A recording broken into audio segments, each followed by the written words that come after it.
We start with that breaking news, and Sky News understands a commercial submersible has gone missing near the site of the wreck of the Titanic. It's being reported this afternoon that the vessel was used to take tourists to view the wreck. A search and rescue mission is now underway. Well, the famous shipwreck sits nearly 4,000 metres at the bottom of the Atlantic. It's around 600 kilometres off the coast of Newfoundland in Canada. After its discovery in 1985, the wreck has been extensively explored by divers and submarine crews. OK, well, we're getting new details in all the time about this story. Let's bring in our US correspondent, James Matthews, who's monitoring the situation for us from Washington. And James, from what we know about this commercial submarine, we don't know if anyone was on board or not at the moment, but this is a tourist-type vehicle. Is that right? Yeah, Sarah Jane, used for tourism, also used for scientific research. It costs a lot of money for those who take that journey, which takes several hours. You know, as you saw on that map, it is quite a distance off the coast of Newfoundland. It costs tens of thousands of dollars to secure a place on this particular submarine. We've been speaking to people who know the industry, who know the people involved in that submarine stroke tourism stroke scientific industry off the Atlantic coast, and they're telling us that the vessel involved is owned by a US company. It is a commercial submarine. We don't know how many people were on board or are on board indeed, but it has space for a pilot stroke owner and 4 passengers, so quite small. Now, the way these things operate is that they ping back a message every 15 minutes to let everybody ashore know that things are going well and that everybody on board is safe. It's our understanding that those pings have not been heard from this vessel for more than 7 hours, and that is what is creating serious concern and is what has prompted this search operation, coordinated for now by the Boston Coast Guard, but also involving navies from Canada, the United States. It's our understanding that the UK Navy is also involved in this search. There are things called drop weights attached to this vessel, Sarah Jane. Now, after 24 hours of no activity, of no messaging, we understand that these weights will lift off the submersible, enabling it to float to the surface. And that will happen assuming there has been no catastrophic failure on board or a reason why it can't float to the surface, such as whether it's been entangled or not. So that's the next thing that rescuers are waiting for and indeed looking for. That kicks in after 24 hours, the dropping of these weights.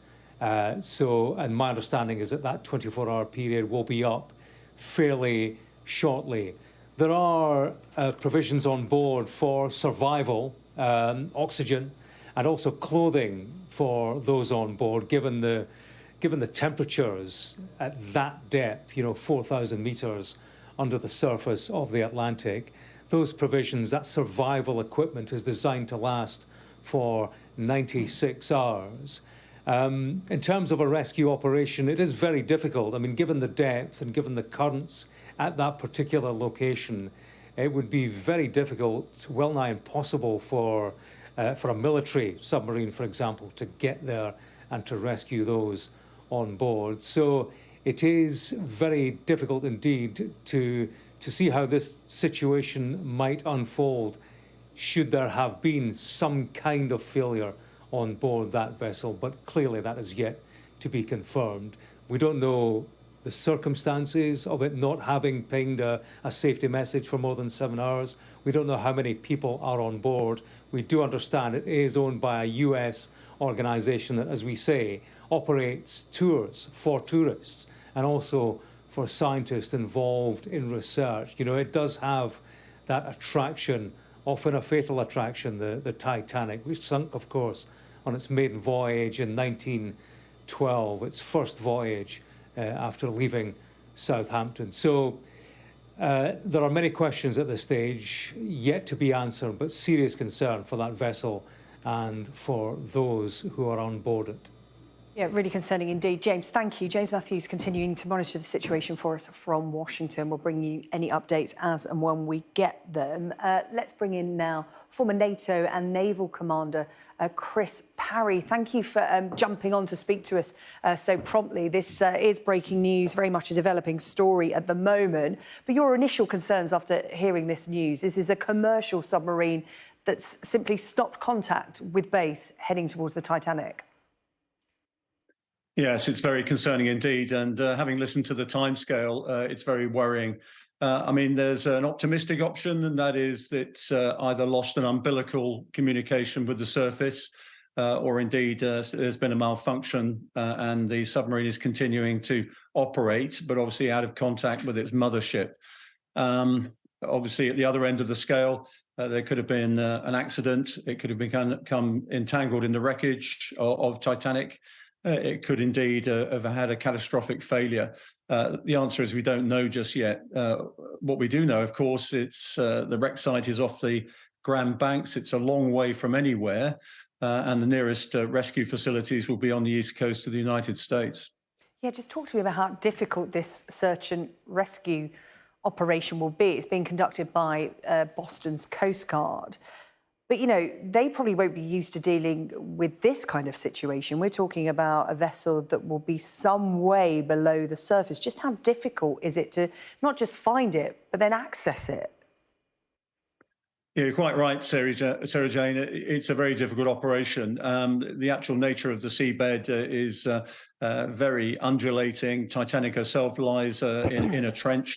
There's lots of debris around, so trying to differentiate with sonar in particular and trying to target the area you want to search in with another submersible is going to be very difficult indeed. The only sort of hope I think one has is that the mothership will have a standby craft that can actually go down and investigate immediately and see what's going on. How long does that take, though? Well, I would hope that any responsible organisation would have another submersible ready at under an hour's notice to go down and see what's happened, particularly with a commercial organisation like this. I'm afraid if we're talking about an operation from the east coast of the States, I would think anything up to a couple of days to actually get there before they can even start looking. Yeah, you know, this submarine will be some distance from the coast and some distance below the surface of the water. You know these types of vessels well. What kind of facilities are there on board to kick in when an emergency arises, no matter what that might be? Well, they're pretty basic, I'm afraid to say. I mean, when we think of a submarine, we think of a big submarine that we're used to with our military forces. This is essentially a submersible, a leisure craft, if you like. It'll have some spare air and some in compressed bottles and things like that, which will enable it to do an emergency surfacing and also keep the occupants alive for some time. But it'll only last for so long. And the longer this goes on, of course, the more at risk the people inside that submersible are. Well, Chris, I hate to ask this question, but what time frame are we operating in? Well, as I said, I hope that somebody would have sent something down already, either an unmanned submersible or one that's manned to see what's going on. I'm afraid the dearth of information that we've had from the commercial organisation suggests that they don't know what's happened, and I'm afraid to say that we need to wait for more information before we can speculate. But it's not looking good.